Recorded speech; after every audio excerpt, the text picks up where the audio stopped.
Hey everybody, welcome back. Today is a special episode. I am joined by a couple of friends, but before I introduce them, let's talk about our topic. I have many times said that I play video games for the story, and for the most part, that is true. But like everybody, I imagine, sometimes you just want to relax and enjoy some downtime and play a nice, cozy video game. Something to pass the time, maybe get you some dopamine, something that's not stressful, something that maybe you're not even overly involved with, just something to enjoy. That's what we're here to talk about today, is cozy video games. And I am joined today by Jamie.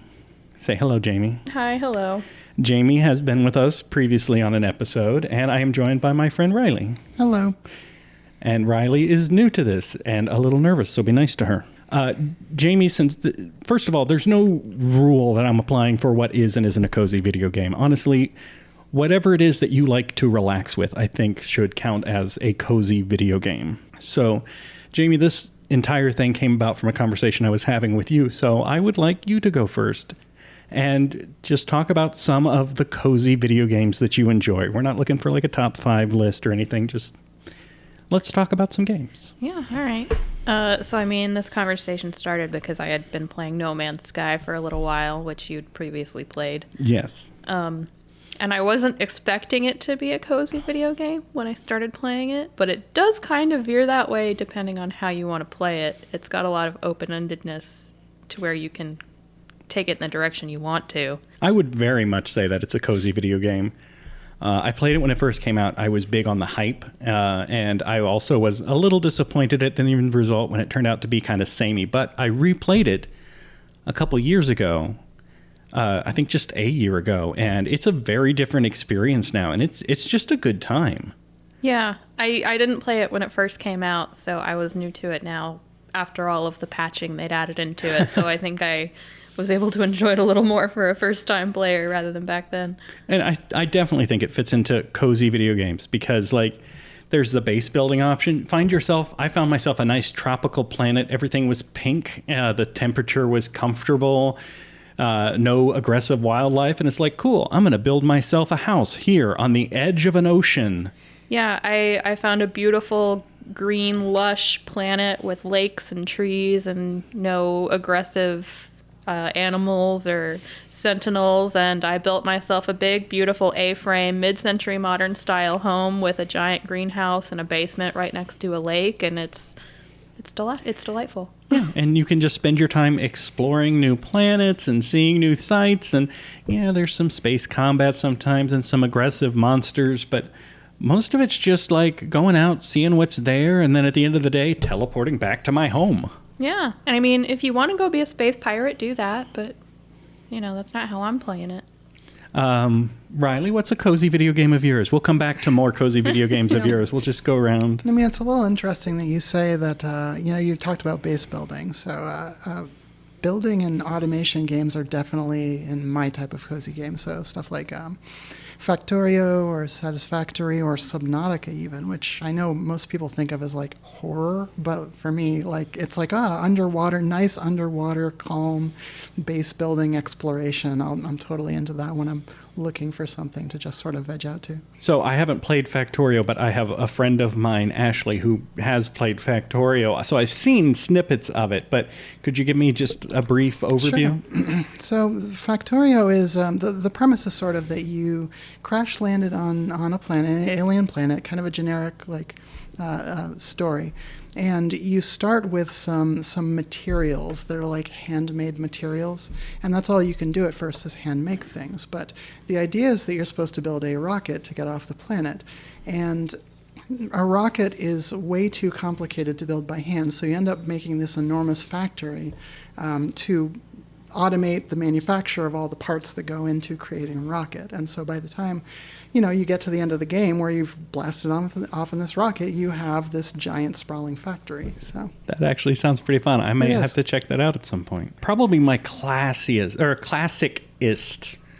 old school cozy video game would be Harvest Moon Back to Nature. It's, I think, the second Harvest Moon game. It's the one for the PlayStation 1. It later got remade as Harvest Moon Boy and Girl. It's the exact same game, but you can play a girl. And that has been a cozy video game of mine forever. I have played that game dozens of times. I always play it the exact same way and romance the exact same villager. You romance Papari because if you romance her, you get a free chicken. And if you name the chicken after her, she loves you more. Like, it's right there. It's built in. It's great. But it is the best of the Harvest Moon games. And the Harvest Moon games are essentially farming simulators, right? It's run a farm, interact with the villagers, participate in festivals, build up your farm. That's the game. I mean, it's a very... Technically, there's a story, but most of it is the story you make for yourself. Jamie, what's another one of yours? Oh, I mean, I think Stardew Valley is the classic that everybody, everybody loves it. The farming sim. You can't go wrong with it. Stardew Valley was very clearly made by somebody who loved Harvest Moon a lot and wanted to make the best Harvest Moon game that they could without calling it Harvest Moon. It is very good. It is definitely on my list, too. It is Harvest Moon leveled up. And I do the same thing that you do with Harvest Moon, where I romance the same townie every time. I marry a Harvey every time. Abigail's my girl, who doesn't like a goth girl who eats rocks. So is that where that meme came from? Yeah, so Abigail, everything that she likes, her favorite items are all food items. Except for one. There's one particular type of crystal that she likes. But when they coded the game, since all of her stuff but that one is food items, when you give her an item from her most loved list, her reaction is just, she eats it. Oh yeah, I'm looking forward to eating this later. So you give her the amethyst, I think it is, and she's just like, oh yeah, I'm looking forward to eating this later. Yep. It's just like, that's my girl. Yeah. Loves to eat rocks. She also wants to adventure with you in the little dungeon. Yeah, I mean, I always romance Harvey because he's basically my real-life husband in video game form. He loves jazz and coffee. So I just take him a coffee every day. And he even kind of looks like my real-life husband. So it was, just going to happen that way. Riley, have you ever played any of the Stardew or Harvest Moon games? I played Stardew Valley just a little bit, right? Like, I think I got to the mines or something like that, and that's about as far as I got with that. I guess I didn't have some of the systems growing up that were required for, like, some of the other, like, more casual games like that, like Animal Crossing, which I assume might also fall in some people's... Oh, absolutely. Yeah. So, like, I never really played those, and so I feel like I need to now go back and revisit those now that, But I am curious, though. I know, this is your show, but I've got to ask a question here. Of course. Does anybody else find themselves, like, going back to revisit old games as cozy games? So, like, things you enjoyed in your childhood or something like that? I mean, I still go back to nature every now and again. I mean, but like non-cozy games as like a nostalgia thing. Exactly, yeah. I definitely do that. I just replayed Earthbound, which is just my all-time favorite game. This year's the 30th anniversary. I just replayed it, and for listeners of the show, as I was replaying it, I realized, let's go ahead and I turned it into a review halfway through playing it. So there is going to be an upcoming review of Earthbound. But when I started playing it, it wasn't for this podcast. That's just what I turned it into. It was just a cozy thing to revisit. Well, yeah, it is cozy for me. It just oozes charm, and it's fun to touch. Yeah, I mean, I replay games all the time. I'm one of those people who rewatches shows, rewatches movies over and over again. How many times have you gone through Gilmore Girls? I have no idea. So many times. How many times Our Flag Means Death? Oh, God. Many, many, many, many times. But I mean, like at the beginning of COVID lockdown, in the very beginning when we weren't leaving our houses, and you needed something to feel good about, I replayed Final Fantasy VIII, which was my very favorite video game for most of my adolescence. And I will die on the hill. I will die on this hill that it is. So when we review it, 7. we should have you come back and join that group. Yeah, absolutely. Yeah. And people can fight me on the internet that. I will say, before I go to turn that question back on you, nowadays I don't revisit games as much as I would like to because I have such a backlog of new games that I haven't played. I don't set aside the time to replay old stuff, even if I would like to. I would like to go back and replay the Fallout games for example, but I don't have the time because I've got a stack. I was about to gesture with my hands on a podcast. I have a massive backlog of new games that I have purchased and haven't played yet. And I feel bad going back and revisiting old ones, which is probably why I turned Earthbound into something for the podcast so then it was productive. How about you? What do you go back and replay? No, probably Okami, if you've ever played that. I've heard of it. I haven't played it. It's a beautiful game, right? But it's also interesting in that, like, it's been released for so many different platforms at this point. But it's not that hard, but it is, it's got a lot of character, and I really loved it when I first played it. So that's one of the ones I go back to from time to time. I do go back and replay Pikmin from time to time, not with the expectation of beating it, but just because I find it to be kind of a calm. It's basically another cozy game for me. So, what? Tell us about another cozy game of yours. Let's see, another cozy game. It could be another one of those factory buildings if you'd like, because I don't know much about that genre. Really? So, well, I mean, most of them fall into the category of automation, right? And the idea being if you try to do everything as a manual process, you will never finish the game. So Subnautica was maybe one of the ones that I played recently, which I know I already brought that up a little bit, but that's fine. But if you haven't played that, that's like an underwater survival horror base building game. I'm intrigued. It's actually really neat.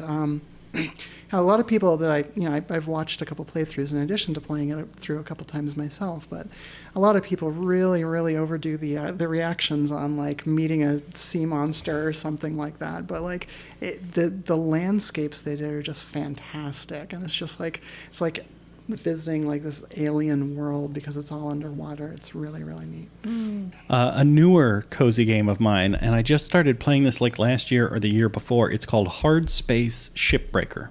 There is a pretty strong story that runs throughout it. It's a dystopian tale set in the future. The conceit being life on Earth sucks, can't afford anything, can't afford healthcare, can't afford to eat. So you take a job as a shipbreaker, which means you go into orbit and you live on this space station where they bring derelict spaceships, and your job is to take it apart and scrap it. And the various scraps have to be broken down. Some of the stuff you have to make sure goes into the furnace. Some of the stuff goes into a processor, and some of it goes onto a barge down below to be recycled. And it's kind of a puzzle trying to unbuild these ships. How do I get in there and unbuild the ship and take it apart and make sure I get all the pieces in the right place? And it gets more advanced. Like, it has a reactor. Well, reactors have to be taken apart in a certain order or they will explode. Yeah. An exploding reactor is not the end of the game. It just blows up more than half of the ship. And now you've got all these tiny little fragments if you want to make ends meet, because you get paid for what you scrap from the ship. And every day you get charged for equipment fees and cloning fees, because if you die in an accident, you get recloned. And that's part of the story, too, is this dystopian future of trying to get ahead. Everybody who does this job is deeply, deeply in debt. Can you get out of debt? And there's a couple of different paths to go. You can take side missions where you start, like, grabbing pieces for yourself illegally and putting together a ship of your own to just fly off with. Or you can try and lead a revolution that forces them to change their policies on how this stuff is managed. So the story and the characters are very interesting, but the main gameplay loop of just disassembling a spaceship is an excellent way to just sit and pass the time. I really enjoy it. And in fact, I just started replaying it yesterday. Do you have another cozy one? I mean, a big one for me is The Sims. Yes. I've been playing The Sims since The Sims 1 came out 24 years ago. Didn't you do, like, the 100 baby challenge at one point? I mean, I started it. I didn't finish it. How many babies did you get to? Not very many. But I mean, The Sims is one of those games where it's cozy if you want it to be, or it's chaotic if you want it to be. And I kind of play all over the board, you know. Sometimes it's really nice to just, like, build in the game. You know, you can build and decorate and, you know, make yourself a giant fairy tale castle in the, you know, English countryside. Or you can live in an apartment and be in debt and everything is crazy and be a vampire. That's just life. Well, okay. You switched it there at the end. There was a point in time where I was playing it a lot when we still worked together, and I would come in and update you on my Sims family every day about what I had done, and I think I had like a ghost boyfriend at the time, and I also got updates about Stardew Valley, about having to get the mayor's underwear. Oh yeah. Mm-hmm. So believe it or not, I haven't played The Sims, but I'm curious. Does it take any elements from the original SimCity? Like, can you sick an earthquake on your Sims or something like that? Not really. No. There are fires and things like that, but there's not like the natural disaster element to it. I mean, the old school classic is you put your Sim in a swimming pool and then you take away the ladder, so they just swim until they drown. Yeah, but they can get out without a ladder now. Now they can. So yeah. you have to put walls around the pool now. I would build a house that was just a box with a fireplace, fill it with as many Sims as I could, fill it with as much wicker as I could, and they would all die in a fire. Then I would move a real family in and play a real game, and it was just the most haunted house because the ghosts would walk around and scare people. That's one element I miss about the older Sims games, because the ghosts actually would scare the Sims and things now. Now you just date them? Well, ghosts in The Sims 4 now basically just act like normal Sims, with the one annoying trait of they will haunt something in your home. So they'll like go into your sink and haunt your sink, and then when they come out, your sink is broken. But otherwise, they just act like normal Sims. You can talk to them. That's what happened to my sink. It's a shame. I like that I whispered, and Jamie's like, okay, I'll whisper with you. This is a whisper cast now. Riley, do you have any other games? I do. No, I'm not whispering for the rest of this. No, I don't think we should. I'm not turning this into an ASMR podcast. Yeah, please no. So Russ always wants this to be an ASMR podcast, and I'm not letting it happen. You can do it for one of the episodes he's not here. Indeed, yeah, just... No, Russ, we tried that. It didn't work. You missed it. Sorry. Sorry about that. Yeah. I actually did think of another one. For some reason, I find myself, whenever I'm like, I don't know what to play, and I just want to, like, sit and play a game, I play Uplink. I haven't heard of Uplink. Uplink is like, and this I'll reveal my, like, computer nerd cred here now, is like a game about... like command line hacking, right? And so it's like, oh, today I think I'll go like break into a bank in this fake hacking game, and that's my goal because like I don't know what else to do today. Nice. So, yep. So it's all command line driven. I mean, it's not all command line. You eventually get to a point where that's how you do things, though. So it starts off with like graphical user interface, and then eventually you get to the point where you're just like, oh, it's just faster to type everything in. I think we've covered my cozy games because I also would count No Man's Sky and Stardew as some of mine. Did you have any that we haven't covered? One I played not that long ago that I really enjoyed was Coffee Talk. I haven't heard of this one either. It's primarily just a reading story driven game where you play a barista in a sort of fantasy Seattle where there are elves and werewolves and vampires and succubus, and they come into your late night coffee shop and you just talk to them and learn about their lives and make them drinks.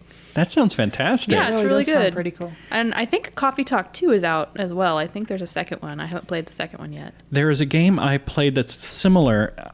It's called Valhalla, but it's like VA11 Hall A. I'm sure I'm screwing up the spelling of it, but it's a cyberpunk bartender game. I've meant to play that. Yeah, it's fantastic. You're a bartender in a cyberpunk setting, and people come in and ask for drinks, and you mix them drinks. And you can unlock hidden parts of the story by mixing them the perfect drink because they're like, oh, I want something sweet. And you're like, all right, what can I put together that's sweet? And you can unlock additional customers by doing certain things. Again, it does have a story because you're trying to make rent and all this. But yeah, it sounds very similar to Coffee Talk. And there's supposed to be a second one at some point. I don't know why, but that sort of strikes me as in a similar vein to like Spiritfarer or something like that. Have either of you I haven't played that. I think I heard a review of it once, but go ahead. I mean, like that feels like it could be a cozy game for me, even though I haven't gone back and replayed it. But basically, you're like building a boat to ferry people to the land of the dead, and so you have all these interactions with them while they're on your boat. Oh, that sounds cool. Yeah, it was a really well done game, I thought. Yep. Have we reached a stopping point? Are we out of ideas for cozy games? I'm mining my... I'm deeper... I've got quickly more. going through my memory palace and pulling out boxes and looking... No, please, hit me with what you got. I mean, a game that actually we mentioned that I was looking forward to on the last time I was on your podcast was Stray. Oh, yes. And since then, yes. Stray has come out, and I've Yep. played it, and it's a very cozy game. I love that game. Stray is a delight. It's so...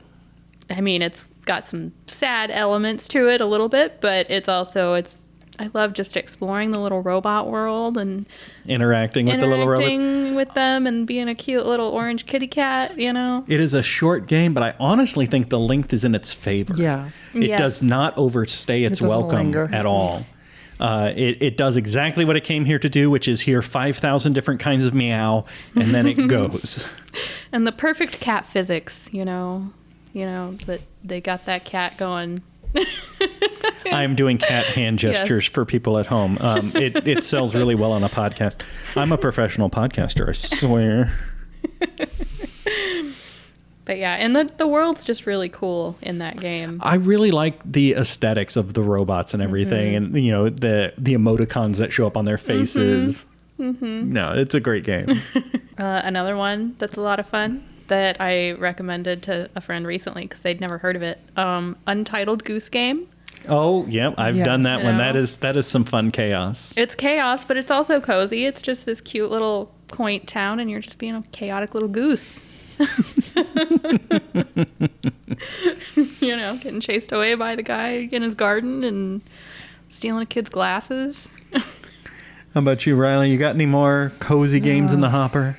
I think I talked about most of the ones that I was trying to think, but I'm afraid I'm running on empty here. Yeah, no, I am digging. I know there are some, and I'm sure I could say Oh, one, and yeah, we'd all be I'm like, sure. "Oh yeah," but I mean, I especially Riley was not prepared to have this conversation. Well, see, I've been preparing. I've been thinking about it.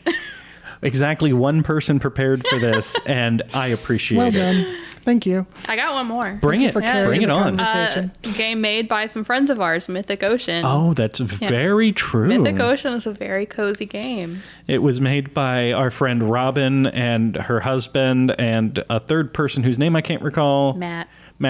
Robin is I moved to Austin 11, 12 years ago, and Robin was the first friend I made in the city. She and her husband and Matt spent years working on this game, and it is a very well-made game. Basically, you spend the game in an ocean. It is full of characters, and essentially, it's the characters that you meet are potential gods. These are the people who could potentially become the god of a new world. And through your interactions with them, you kind of decide who the god is going to be. You don't actually pick from a drop-down menu, though. It's like your interactions cause one of them to become the god, and they are very different characters. I played it once, and I got the hungry one, which was not the ending I was expecting. Yeah, but it's really lovely. The art is beautiful. You're just swimming around in this ocean environment. The music, all composed by Darren, is fantastic. I think you can get the soundtrack. And the characters are just very fun. Even the little side characters. There's Lord Poison, I will always remember, who is just like a rock metal pufferfish. Oh, yeah. And he has groupies who might actually be groupies. Who just Lord Poison rocks. No, yeah, Mythic Ocean is great. People should go and check it out. I do believe we are coming at the end of our conversation. So speaking of things people should check out, Jamie is actually a professional full-time artist. This is what she does. She makes art. And then, if you're lucky, she sells it to you. Jamie, if these people want to check out your art, where should they go? They can go to my website or my Instagram. On Instagram, I am Golden Bat Studios. And there's a link to my website on there. It's just goldenbatstudios.com. You can check out all the stuff I got for you. I make woven fiber art primarily. When I bought my house 3 years ago, the first thing that went up on the wall was one of Jamie's art pieces. It is one of the few pieces of adult art that I own. Most of the stuff I own is like nerd stuff and posters, which is fine. It's who I am. I live with it. It's great. But Jamie's stuff looks cool, and is actually like actual grown-up art. So if you want to pretend to be an adult, if you want to masquerade as an adult with adult wall art, or even if you don't want to masquerade, just go check out Jamie's stuff. It's the point I'm getting at. Yeah, do it. Riley, do you have anything you want to plug? No. It doesn't even have to be something you've made. What's just something good you think people should check out? On the spot. Yeah, on the spot, really. I'm sorry. Sorry. It's okay. I'm not going to plug anything either because I'm saving my plugs for the main episodes. But I'll fair. plug Jamie's stuff. You should plug Jamie's stuff. Well, yeah, I mean, obviously. Well, there you go. Thank you both for joining me. And thank you at home for listening. Hopefully, we'll see Riley and Jamie in some future episodes. But that's it. That's what we got for Cozy Games. So everybody turn this off and go turn on Stardew Valley or No Man's Sky or Factorio or Harvest Moon Go and buy just Mythic have fun. Ocean. Go buy Mythic Ocean and then stream it and tell everybody how great it is. Yep. All right. Thank you, everybody. Goodbye.